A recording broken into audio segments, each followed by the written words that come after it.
આપણા બે કાર્યક્રમો છે જેમાં તમારે હાજરી આપવાની છે. એક હું આજ 1-2 દિવસમાં ફોર્મ ભરવાની તારીખ તમને આપી દઈશ. એટલે ફોર્મ ભરવાની તારીખ આપું તો તમારે બધાએ પાઘડી બંધાવવાનું.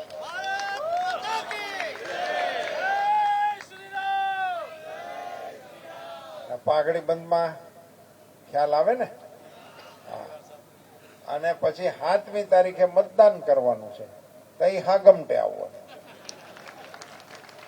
આ બે કાર્યક્રમોમાં તમારે જોડાવાનું છે. બાકી તમે જ્યાં રહેતા હો ત્યાં અડખે પડખે બેઠા બેઠા વાતો કર્યા રાખવાની કે આ જણને અમે ઓળખીએ છીએ, અમારો જાણીતો માણસ છે, ઘણા વર્ષથી ઓળખીએ છીએ, એમાં વાંધો આવે એવું નથી, તમે જોડાઈ જો એવું અડખે પડખે આપણે કહેતા રહ્યો. એવું કહેવાની કાળજી વિનંતી કરવા માટે જ હું અહીંયા આવ્યો છું. નહીતર શું થાય છે કે ભાષણો તો અમે કરીએ તો મોદી સાહેબની સરકારની વાતો કરવા બેહું થવાર પડે. અને એનો બધાને તમને અનુભવ છે. અમરીશભાઈએ વાત કરી કે ધાતરવડીથી પાણીની ટ્રેન અહીંયા રાજકોટમાં આવતી હતી, ગાંધીનગરથી પાણીની ટ્રેન અહીંયા આવતી હતી. એ બધું તો હાલ્યા રાખે, પણ મારી ઉપર કાંઈક ઈશ્વરિયા મહાદેવની એવી કૃપા થઈ કે અમરીશભાઈ અહીંયા આવ્યો મારી મદદ. આની બીજી મોટી કઈ મદદ કરે? ઉપર વાળો કરે તો આવી મદદ કરે. યુવા મોરચાનો મારો કાર્યકર્તા એમ કહેવામાં મને જરાય અતિશયોક્તિ લાગી. અને એમના પિતાશ્રી મારા મિત્ર, એમના પિતાશ્રી એ મારા મિત્ર છે. આ બધા અમારા વ્યવહારિક પ્રસંગો છે.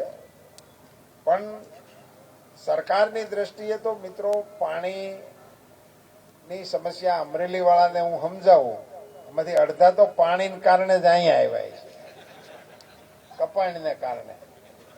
આજે અમારે હસુભાઈ દીકરા છે, મારા કર્મચારી સાથી છે, જરાક ઉભા થાવ ને એટલે આ લોકોને હું ઘણી વખત ભાષણમાં કહેતો.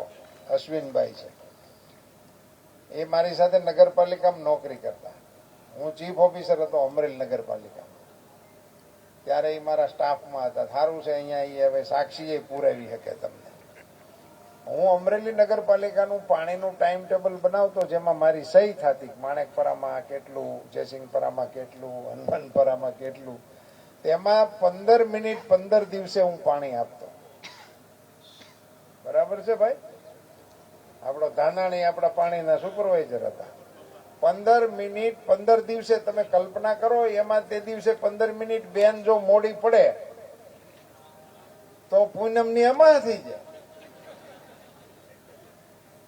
એટલે મહેમાન બીજી ડોલ પાણી માગે ને તો બસ સ્ટેન્ડે મૂકી આવતા. આવી કપાણ આપણે ત્યાં હતી, પાણી જડતું જ નહોતું ક્યાંય. તમારા વિસ્તારના ધારાસભ્ય ખોડાભાઈ, મને અત્યારે એનું સ્મરણ થયું. લકુમ સાદા માણસ, એટલે અછત હાલતી હોય.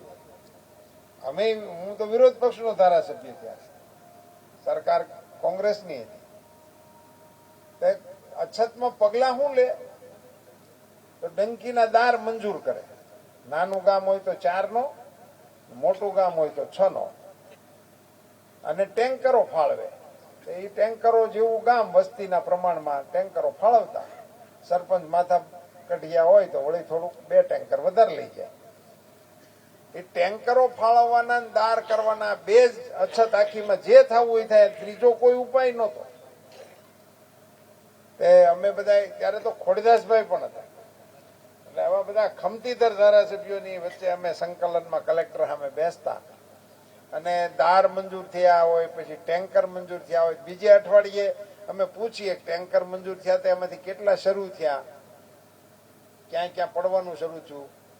તો કલેક્ટર અમને કહે કે ટેન્કર મંજૂર થઈ ગયા છે, ટેન્ડરે મંજૂર થઈ ગયા છે, વર્ક ઓર્ડર અપાઈ ગયા છે, વાહનો તૈયાર છે, પણ પાણી ક્યાંથી ભરવું એના સ્થળ નથી મળતા.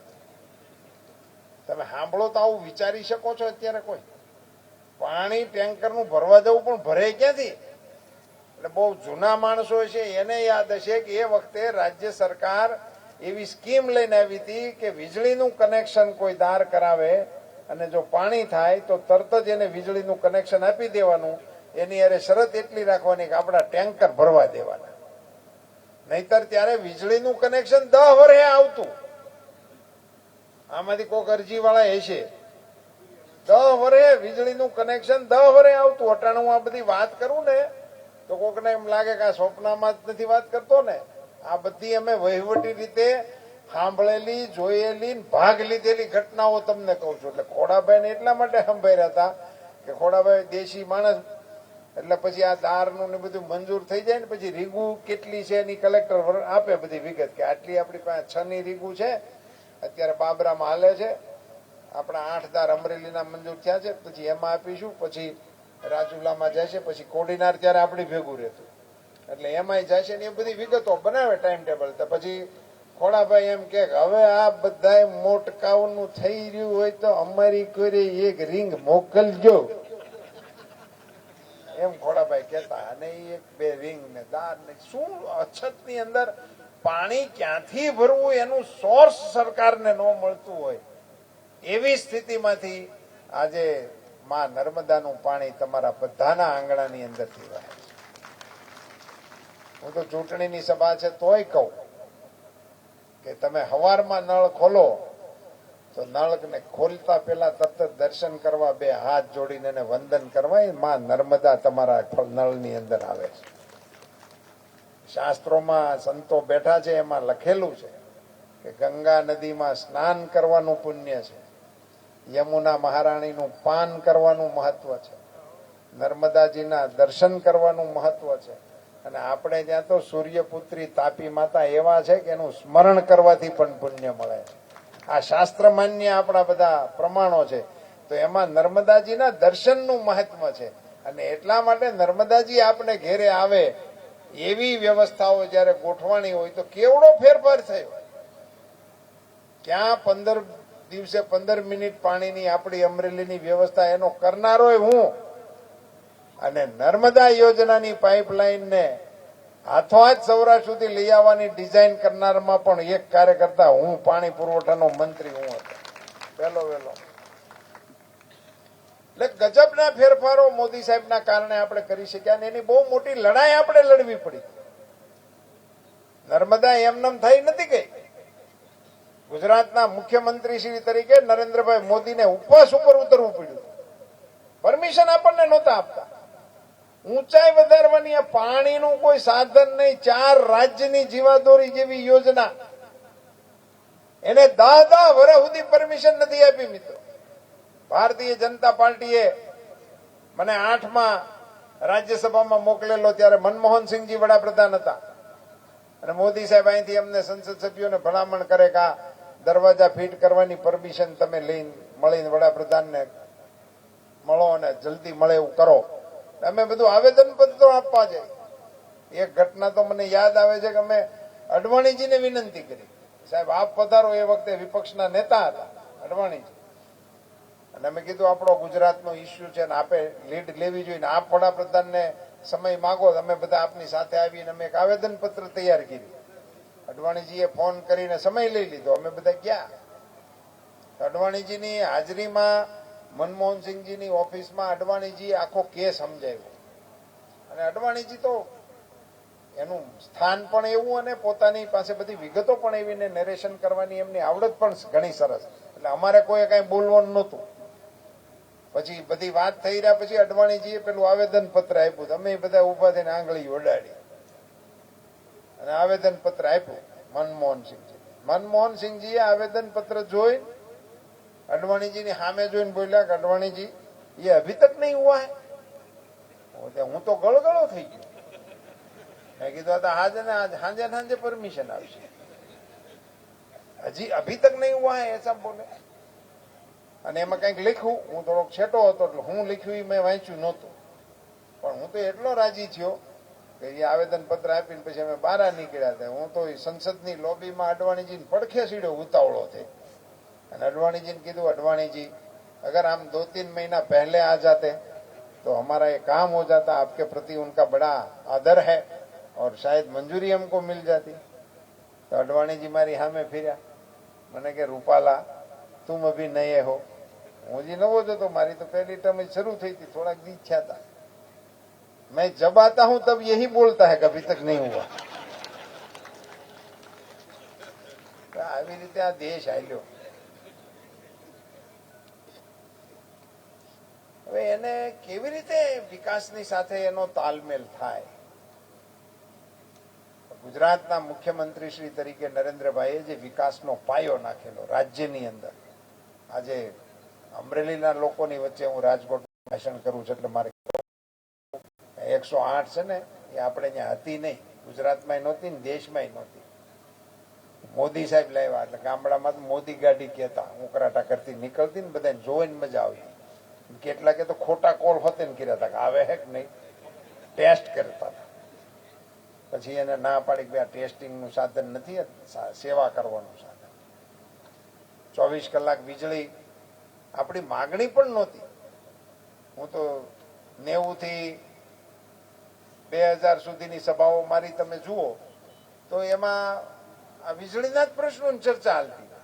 અત્યારે આપણે ભાષણ કરતા હોય વહી જાય, તમારેથી સીટી વગડે કે ગઈ, અને અમારું આ માઇક બંધ થાય. એ બધી એવી વનગતિ થતી. અમે પ્રદેશ તરફથી શું આપતા, ભાષણ રાખો તો એક ટ્રેક્ટર બેટરી વાળું રાખવું એટલે માઇક વગડે, એવી સૂચનાઓ અમે પાર્ટી તરફથી આપતા હતા. અને એ વીજળીને ખેડૂતો તો લંગડી વીજળી આવે એવો ફોન કરતા. અટાણા નવી પેઢીને ખબર ન વીજળી લંગડી કેમ થાય અને એમાં ડટ્ટા કેવી રીતે લગાડાય, અને વીજળી જીબીડ વાળાને ન ખબર પડે એવી ટેકનિક ની બધી વિગતો ચર્ચામાં હાલતી. ત્યારે અમે સભાઓ કરીને નીકળ્યા હોય અને ગીરદીમાંથી પસાર થતા હોય ને તો અમારે વડીલો જેવા સભામાં બેઠા હોય એ કે તું બહુ જોરથી બોલે છે, બધું હાસું તારું, પણ વાળું ટાણે ન જાય એટલું ગોઠવો તો બહુ સારા. આ આપણી માંગણી હતી. વાળું ટાણે ન જાય એટલી જ આપણી માંગણી હતી. નરેન્દ્રભાઈ મોદીએ 24 કલાક વીજળી આપી. પછી ઘણા આગેવાનો મેં સાંભળેલા કે અમે રજૂઆત કરવા ગયેલા. હાવ ખોટી વાત. કોઈએ રજૂઆત નહોતી કરી. ગુજરાતીમાં કહેવત છે કે માગ્યા વિના માં પણ ન પીરસે. માં માટેની અસંખ્ય કવિતાઓ છે. માના ગુણગાન ગાવામાં કવિઓએ કઈ બાકી નથી રાખ્યું. માં તે માં, બીજા વગડાના વાહ, પણ માગ્યા વગર માં ન પીરસે એવી એક કહેવત પણ આપણી ગુજરાતી છે. માગ્યા વગર પીરસે એનું નામ નરેન્દ્ર મોદી. આપણે કાંઈ 108 નહોતી માગી, આપણે કાંઈ 24 કલાક નહોતી માગી. એ બધું એમણે આપણને માગ્યા વગર આપ્યું છે. અને પછી અહીંયાથી આ આપણા રાજ્યની શાખ દેશમાં ગઈ. હું 24 કલાક વીજળી આપણા રાજ્યમાં જયારે શરૂ થઈ ત્યારે હું સંસદમાં હતો. તે સેન્ટ્રલ હોલમાં, ત્યારે તો જૂની પાર્લામેન્ટ હતી, તે સેન્ટ્રલ હોલમાં અમે બેઠા હોય ને બધા પક્ષના સંસદ સભ્યો હાઉસમાં ન બેઠા હોય, ત્યાં બેઠા બેઠા ટોલ ટપ્પા કરતા હોય. એમાં મેં આ વાત મૂકી હતી એક વખત અન્ય પ્રાંતના લોકોની વચ્ચે કે ભાઈ અમારે राज्य में 3 फेज अनइंटरप्टेड बिजली 24 घंटा हमारी सरकार ने शुरू की है.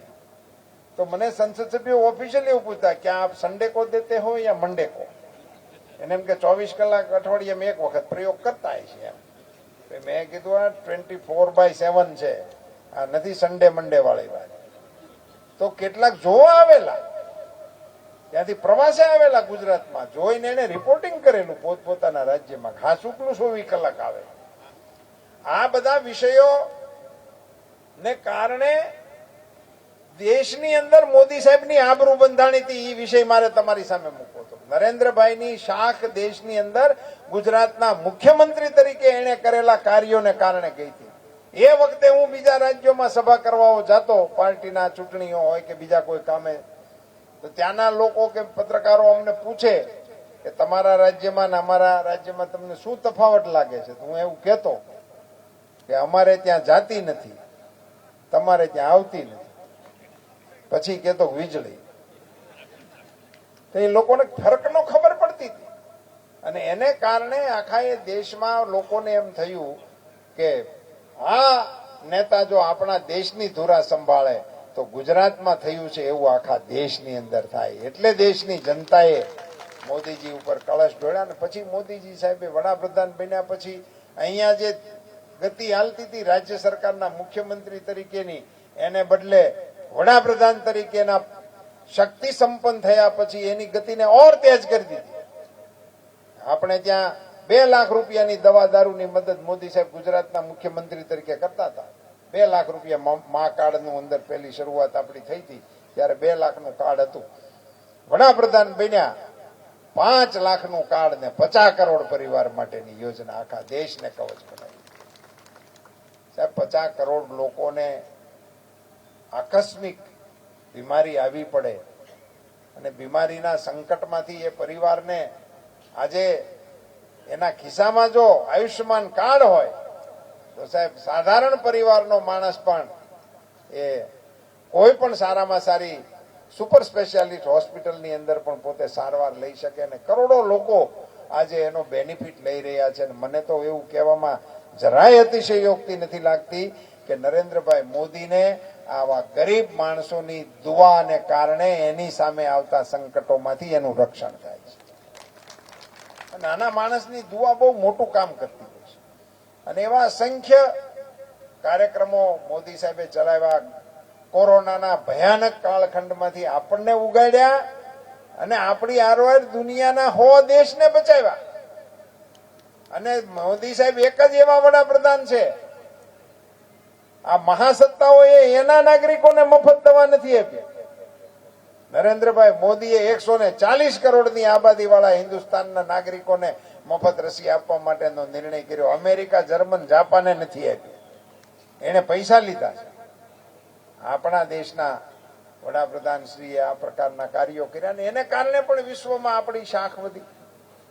આજે વિશ્વના મંચ ઉપર કોઈ રાષ્ટ્રના વડા આપણા વડાપ્રધાનના પગને અડતા હોય તો એ નરેન્દ્રભાઈ મોદીનો વટ છે એવું ના માનતા. એ ભારતનો વટ કહેવાય, એ ભારતનું ગૌરવ કહેવાય. એવી તો અસંખ્ય ઘટનાઓ છે. આપણા બાળકો રશિયા અને યુક્રેનના યુદ્ધમાં સપડાણા 20 થી 22 હજાર દીકરા દીકરીઓ ત્યાં ભણતા હતા અને અહીંથી અમારી ઉપર ફોનનો મારો હાલતો હતો કે અમારી દીકરીઓ અહીંયા આ બોર્ડર પાસે અટવાણા છે ને એનો મોબાઈલ હવે બંધ થઈ ગયો છે. કાલ 8 વાગે ફોન આવ્યો હતો ને હવે ફોન નથી લાગતો. સાહેબ કાંઈક કરો, મોદી સાહેબને કાંઈક કહો. એવા અસંખ્ય ફોન, ટેલિફોન, મેસેજ આવતું હતું અને મોદી સાહેબને આ વાતની ખ્યાલ આવ્યો. દુનિયામાં ક્યારેય નથી બન્યું એવી ઘટનાએ આકાર લીધો. મિત્રો 20 થી 22 હજાર દીકરા દીકરીઓને યુક્રેન અને રશિયાના યુદ્ધના ચાલુ યુદ્ધમાંથી એમ ખેમ ભારત પહોંચાડવાનું કામ નરેન્દ્રભાઈ મોદીના કારણોસર. સાહેબ એ બધાને પછી પ્લેનમાં ઉતારીને દિલ્હી, મુંબઈ જ્યાં એમને નજીક પડતું હતું ત્યાં ઉતારતા હતા. એમાં એક પ્લેનની સામે જવાનો મને અવસર મળ્યો હતો. બધા કેન્દ્રના મંત્રીઓને એના સ્વાગત માટે મોકલતા હતા. દિલ્હીમાં હું હતો, એક પ્લેનની સામે ગયો હતો. હું બધાને ગુલાબ આપીને વેલકમ હોમ, વેલકમ ઇન્ડિયા એવું બધું કહેતો હતો. પછી એક દીકરાને મેં પૂછ્યું, બધું તમે આ બગડાસટીમાંથી નીકળ્યા કેમ? તો મને આપણા પ્લેનમાં બેસી ગયા પછી તો બરોબર, પણ ત્યાં તો ઓલા કોઈને દવાખાના ઉપર બોમ્બ ઠોકે છે એવા છે. હાવ માણસો, બાળકો, મહિલાઓ એવું કશું નથી, જે સામે ભણે મારે. એવી નિર્દય લડાઈની અંદરથી તમે નીકળ્યા કેવી રીતે? ત્યારે એ દીકરાઓએ જે મને માહિતી આપી સાથીઓ તમારી સાથે શેર કરતા મને એટલી ખુશી. એમ કહ્યું કે અમને એવી સૂચના મળી હતી કે તમે ઘેરેથી બહાર નીકળો, તિરંગો હાથમાં રાખજો, તમારી સામે કોઈ ગોળી નહીં નીકળે. અને કલ્પના છે મિત્રો, યુદ્ધના ઇતિહાસમાં એક જ ધજા હાલે, સફેદ. હારી જાય એ માણસો સફેદ ધજા ઊંચી કરી દે, પછી એને મારે નહીં, પછી એને પકડી લે. એવો યુદ્ધનો આખી દુનિયાનો વણલેખ્યો નિયમ છે, બધા માને જ છે. સફેદ ધ્વજ ફરકાવી દે, પછી એને ધરપકડ કરે, યુદ્ધ કેદી તરીકે રાખે, પણ પછી એને મારે નહીં. એનો નિયમ છે. પણ હવેનો જયારે યુદ્ધનો ઇતિહાસ લખાશે એમાં ઇતિહાસકારોએ લખવું પડશે કે સફેદ ધ્વજથી શરણાગતિ મળતી હતી, પણ એક ત્રિરંગો ધ્વજ પણ હતો કે જેના ફરકાવવાથી એને જિંદગી મળતી. આને ભારતનો વટ કહેવાય કે ન કહેવાય? ભારતનો વટ કહેવાય કે ન કહેવાય? તો હું તો તમને ખાલી એટલું જ કહેવાય એવો છું, વટ વાળાની હારે રહેવાય. હું અહીંયા સવાર સુધીનો ટાઈમ આપે ને મને તો આ બધું ખૂટે નહીં એટલી વાતો છે. પણ આપ સૌને મારી વિનંતી છે કે આપ બધા આ વિષયો, અને મેં તો આટલી વાત તમને કરી, પણ તમારી પાસે ઘણી વાત છે, મને નહીં ખબર હોય એવી તમને ખબર છે. એ પછી ટેક્સના માળખાની હશે, એ પછી ઇન્ફ્રાસ્ટ્રક્ચરને લગતી હશે, એ પછી એમ્સને લગતી હશે, એ પછી એરોડ્રામ્સને લગતી હશે, એ પછી રેલવેને લગતી હશે. આ બધી બાબતોથી તમે બધા માહિતગાર છો, તમે એનો ડે ટુ ડે માં ઉપયોગ કરી રહ્યા છો. એવા સંજોગોમાં આપને જે જે વાતો ઠીક લાગતી હોય એ વાતો આપની આસપાસના વર્તુળમાં ફેલાવો. એક, તમે અહીંયા મને મત આપો એવું તો હું ઉમેદવાર છું એટલે કહું એ સ્વાભાવિક છે, પણ જ્યાં તમારા સગા સંબંધીઓ હોય ત્યાં બધી જગ્યાએ કમળમાં મતદાન કરે એવી એક એક ટપાલ લખો, એક બે પોસ્ટકાર્ડ લખો, 2-5 આપણા જાયભાઈ હોય, 2-5 આપણા એવા મિત્રો હોય, તમને લાગતું હોય એને સાદું પોસ્ટકાર્ડ પર લખો અને એમને લખો કે ભાઈ આપણે કમળમાં મતદાન કરવું જોઈએ અને આ વાત મને ગમે છે એટલા માટે આપણે કમળને મતદાન કરવું જોઈએ. એવું બધી જગ્યાએ અહીંયા તમે મારા માટે મતદાન કરજો, પણ જ્યાં જે ઉમેદવાર લડતા હોય ત્યાં કમળને મત મળે એને માટેનું વાતાવરણ બનાવવા માટે આપ સૌએ પ્રયાસ કરવો જોઈએ અને કરશો એવી મને શ્રદ્ધા છે. આટલી ટૂંકી નોટિસમાં આટલી મોટી સંખ્યામાં આપ સૌ એકત્રિત થયા. અહીંયા હરતા ફરતા વાતાવરણની અંદર તમને જ્યાં જ્યાં યોગ્ય લાગે ત્યાં આપણા પાર્ટીના વિચારોને લોકોની વચ્ચે દ્રઢતાપૂર્વક મૂકવાનો આપ સૌ પ્રયાસ કરશો અને પ્રચંડ મતદાન થાય. આપણાથી કોઈ મત આપણા કહેવાથી અપાય એવો હોય એવો કોઈ મત પીડ્યો ના રહે એવું બધા જ 7મી તારીખનું અત્યારથી આયોજન કરી રાખો. જેને કારણે મને એવું જરૂર કહેવાનું મન થાય છે કે સાધારણ ચૂંટણીઓ હોય તો અમે આ વાત તો કરતા જ હોય, બહુ બધું મતદાન કરજો ને બધા મત નાખજો ને એવું કહેતા હોય, પણ રામ મંદિરની અંદર લાલાનો પ્રવેશ થઈ ગયો હોય અને પછી પહેલી ચૂંટણી આવતી હોય તો એની અસર દેખાવી તો જોઈ કે ના જોઈ. તે દિવસના મતદાનના દિવસને ઉત્સવના વાતાવરણની અંદર ફેરવીને પ્રચંડ મતદાન કરવા માટે આપ સૌ પ્રયાસ કરશો એવી વિનંતી સાથે આપણે અમરેલીના છીએ, રાજકોટમાં સ્થિર થયા છીએ, એટલે હવે તમે રાજકોટવાસી છો એટલે રાજકોટવાસી તરીકે આપ રાજકોટવાસીઓનું મન જીતવા માટે, દિલ જીતવા માટેના પ્રયાસો કરશો એવી અપેક્ષા સાથે આપ સૌનો ખૂબ ખૂબ આભાર. અમરીશભાઈને મારે હું આભાર માનું તો એ ઠીક ન કહેવાય, પણ એને હું જરૂર ધન્યવાદ આપીશ કે તમે અહીંયા આવીને આ સમુદાયને એકત્રિત કરવા માટેનું કામ કર્યું. આમાંથી હવે નવો જિલ્લો પડશે અને એમાં બીજા જિલ્લાવાળા આવશે, બીજા લોકોને એમ થશે કે આપણે પણ આ રીતે કરીને. મારી પાસે અત્યારે આ પ્રકારના આમંત્રણો આવવાનું શરૂ થયું છે. મોરબી વાળાએ કેવડાવ્યું કે અમારે અમારું સંમેલન, કારણ કે એના અહીંયા ખૂબ લોકો છે. સવારે વંથલીના લોકો આવ્યા હતા કે અમારા અહીંયા ઘણા લોકો છે અને અહીંયા આ પ્રકારનું વાતાવરણ, કારણ કે રાજકોટની મૂળ વસ્તી કરતા આપણા સૌરાષ્ટ્રભરમાંથી અહીંયા આવીને વસેલા નાગરિકોનું ખૂબ મોટું અહીંયા એની સંખ્યાબળ જ ખૂબ જાજુ છે. જેમ સુરતની અંદર આપણી સંખ્યા છે એવું અહીંયા રાજકોટની અંદર પણ આપણા સૌરાષ્ટ્રવાસીઓની પેલી છે. એને તમે એક મૂર્ત સ્વરૂપ આપવા માટેનો પ્રયાસ કર્યો એ અમરીશભાઈની કોઠાસૂઝ કહેવાય.